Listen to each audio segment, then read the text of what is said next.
Hey, Luca, can you give us a status of where you think? It sounded like we just heard you cannot hear. Is that true as well? No, I can hear perfectly. I can still hear perfectly, but my head is really wet, and I have a feeling that it's increasing.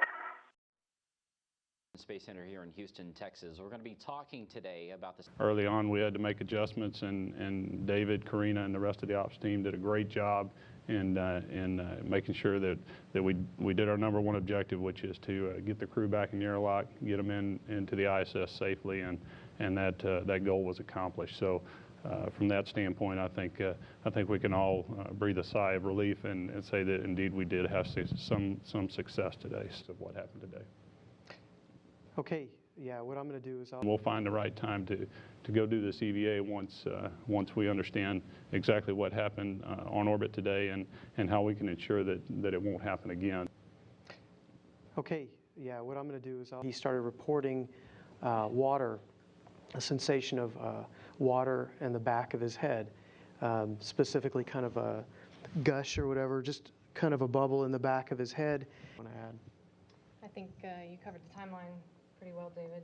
He finished it. He was coming over to look at Luca and kind of assess the situation. He said, hey, there's a larger accumulation of water now around Luca, and he started reporting that it was coming around his ears and getting on the front of his face.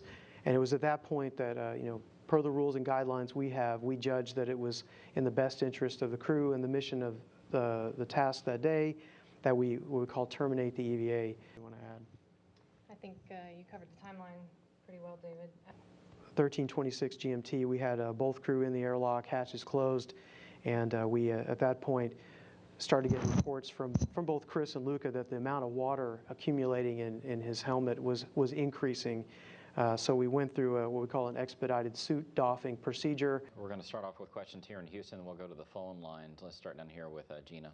From words that the crew reported, we think it's unlikely that it was the drink bag today, and I would say that I don't know yet the exact source of the water today, so that's part of the investigation that's going to be going forward. You want to add? I think you covered the timeline pretty well, David. Spacewalks are really a key part of the human spaceflight program, and they can do some spectacular things. We've had some fantastic victories with nothing less than building the International Space Station, but of course all spaceflight does have risks, and so do spacewalks. As I kind of kick them.